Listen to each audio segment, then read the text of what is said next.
ਸਲਾਮੁਅਲੈਕੁਮ। ਪੰਜਾਬੀ ਲੋਕ ਰੀਤ 58 ਇਹਦੇ ਵਿੱਚ ਅਸੀਂ ਛੱਛ ਬਾਰੇ ਗੱਲ ਕਰਾਂਗੇ। ਪਰ ਨਾਲ ਹੀ ਦੋਸਤੋ ਦਰਖਾਸਤ ਹੈ ਜੋ ਸਾਡੇ ਚੈਨਲ ਸਾਰ ਮੁਹਾਰ ਨੂੰ ਸਬਸਕ੍ਰਾਈਬ ਕਰੋ, ਹੋਰਾਂ ਸੱਜਣਾ ਬੇਲੀਆਂ ਨੂੰ ਇਹਦੀ ਦੱਸ ਪਾਓ ਅਤੇ ਸਬਸਕ੍ਰਾਈਬ ਕਰਵਾਓ। ਨਾਲ ਟੱਲੀ ਦਾ ਜਿਹੜਾ ਨਿਸ਼ਾਨ ਹੈ ਉਹਨੂੰ ਵੀ ਦੱਬਿਆ ਜਾਵੇ। ਜਿਉਂਦੇ ਰਹੋ। ਅਤੇ ਪੇਸ਼ ਹੈ ਅੱਜ ਦੀ ਪੰਜਾਬੀ ਲੋਕ ਰੀਤ ਛੱਛ। ਛੱਛ ਸਿੰਧ ਸਾਗਰ ਦੁਆਬ ਦਾ ਇੱਕ ਉਪਜਾਊ ਖੇਤਰ ਛੱਛ ਹੈ, ਜਿਸ ਦਾ ਜ਼ਿਕਰ ਧਨੀ ਅਤੇ ਪੋਠੋਹਾਰੀ ਲੋਕ ਗੀਤਾਂ ਵਿੱਚ ਆਮ ਆਉਂਦਾ ਹੈ। ਇਹ ਇਲਾਕਾ ਅਟਕ ਤਹਿਸੀਲ ਵਿੱਚ ਹੈ ਅਤੇ ਇਹਦੇ ਪਰਬਤੀ ਲਹਿੰਦੇ ਯਾਨੀ ਸ਼ਮਾਲ ਮਗਰਬ ਵੱਲ ਅਟਕ ਦਰਿਆ, ਚੜ੍ਹਦੇ ਵੱਲ ਯਾਨੀ ਮਸ਼ਰਕ ਵੱਲ ਗੰਡਾਗੜ੍ਹ ਪਹਾੜੀਆਂ ਅਤੇ ਦੱਖਣ ਜਾਣੇ ਜਨੂਬ ਵੱਲ ਵੱਡੀ ਢਲਵਾਨ ਹੈ। ਇਹ ਮੈਦਾਨੀ ਇਲਾਕਾ ਹੱਥ ਦੀ ਤਲੀ ਵਾਂਗ ਫੈਲਿਆ ਹੋਇਆ ਹੈ। ਰਵਾਇਤ ਹੈ ਕਿ ਕਿਸੇ ਸਮੇਂ ਇਹ ਸਾਰਾ ਇਲਾਕਾ ਇੱਕ ਵੱਡੀ ਡੰਨ ਸੀ।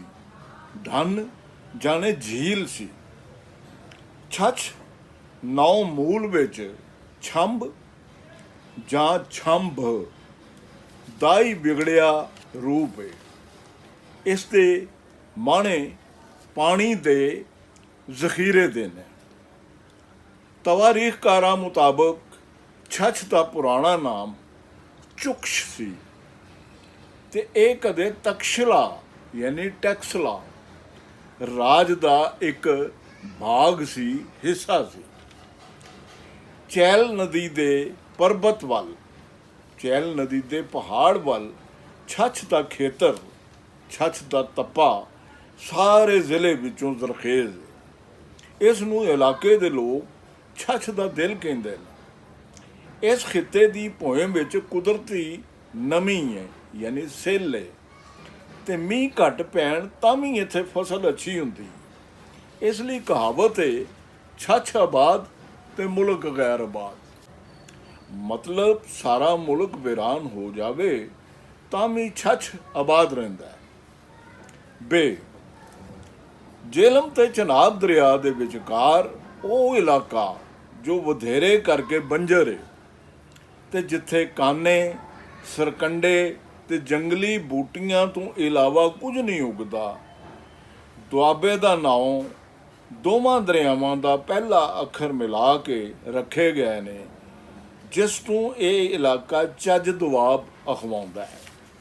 ਇਹ ਚੱਜ ਮਗਰੋਂ ਛੱਛ ਬਣ ਗਿਆ ਜਾਪਦਾ ਹੈ।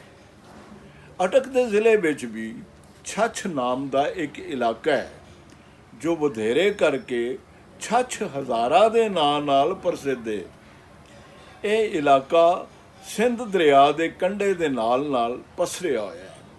ਇੱਥੋਂ ਦੇ ਇਲਾਕੇ ਦੇ ਵਸਨੀਕ ਛੱਛ ਹੀ ਅਖਵਾਉਂਦੇ।